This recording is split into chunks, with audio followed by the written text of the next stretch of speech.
What's up, guys? I'm back here again with another video. So I'm doing starter camera gear. In case any of you guys are like noobs at photography, I don't just do music stuff. I do a bunch of stuff.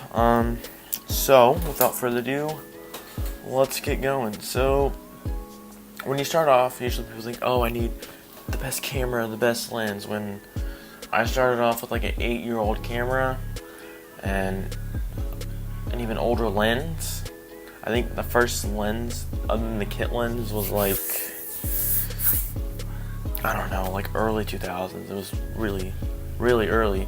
But without further ado, let's get started. So what did I start out with? Well, I started off with this. It is a Nikon D3000. And when I started off, I didn't use any of the modes. I watched a bunch of YouTube, so I like understood like the exposure triangle, all that stuff. But it's an okay camera. I mean, the highest shutter speed is 1/4000, so it's okay. But I hated kit lenses. From YouTube, I learned that kit lenses were garbage. So there was a good and bad side to that. So the first lens that I actually got was this Sigma. This is very old. I think I got it for so cheap. It was like under $50. This 70-300 DL lens, and it is not the sharpest. It is not the cleanest of lenses. Well, I think it was like the DF, and it was a little bit different. And then that lens had broke on me, so then I got this, and this was even older than the previous lens, and for a decent zoom it worked okay. So like now most basic like Canon Rebel sets and like Nikon like entry-level cameras, there's kits that come with like the kit lens and like the Nikon and or Canon 70-300. It's okay. The one I had before was autofocus, auto whatever. I never used it because I didn't trust autofocus. So this one has a manual aperture, or you can set it to 22, and it's automatic. I'll be overlaying pictures I took with these lenses, so in case you wanted to know what you could look like, and just to prove that you don't need like an $800 camera and an $800 lens and blah blah blah. So the next lens I got was actually the lens that you're looking at right now, and it's a Vivitar 28 2.8. I don't remember how much I paid for it. You can look it up on eBay. It's not that expensive.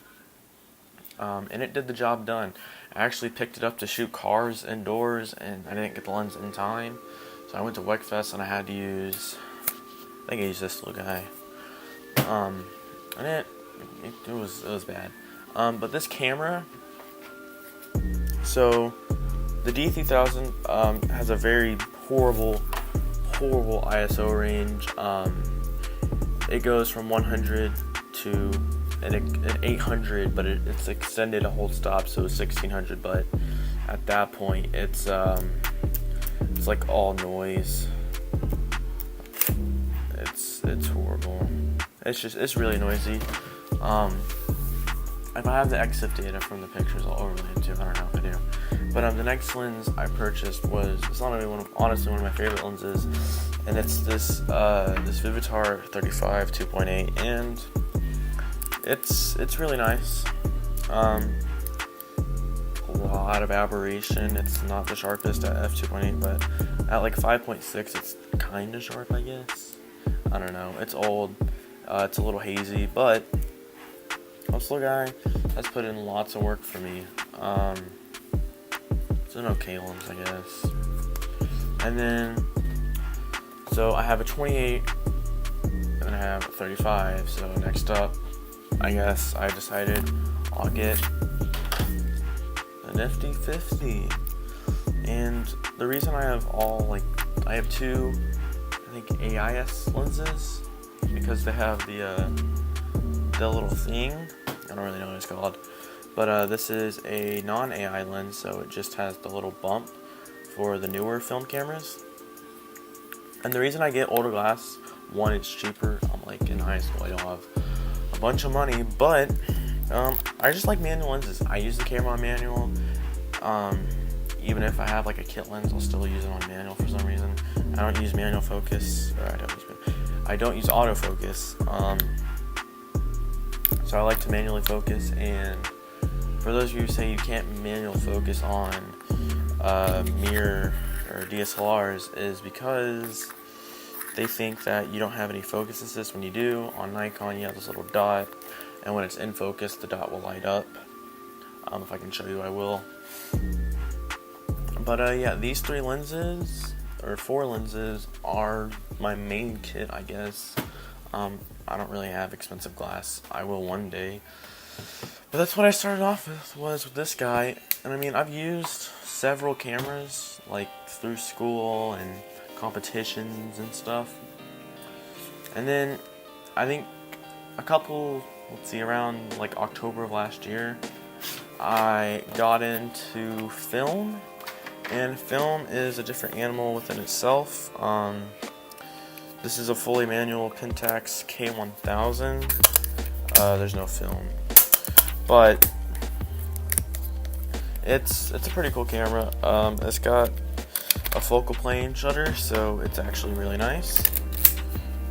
It's a nice little camera. I don't know why I took the lens off, but that's pretty nice. And this was my first like full-on like major film camera, if I could figure out how to put this lens back on. But that was my first film camera, and then I got another K1000, and another K1000, and then I had a Yashica FX70 over there that I got from my teacher.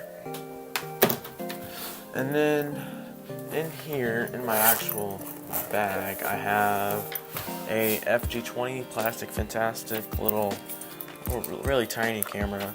I do have film in it right now, so I'm not going to take a picture, but it's a nice little camera. I need to change the batteries on it, that's why I haven't been using it. This thing runs through batteries like crazy. But yeah, that's my setup. I'll get some beauty shots to throw in there, some pictures to overlay, and that's that. Let me know what videos I can make next, and I will make said videos.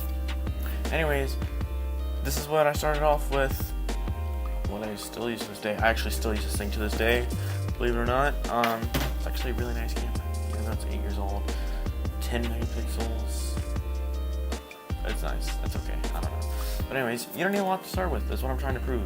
I've taken pretty good pictures. You can see when I started off, when I didn't know how to edit, and now when I do know how to edit, big difference. But yeah, let me know what y'all think of all this, and tell me what I should make next video-wise.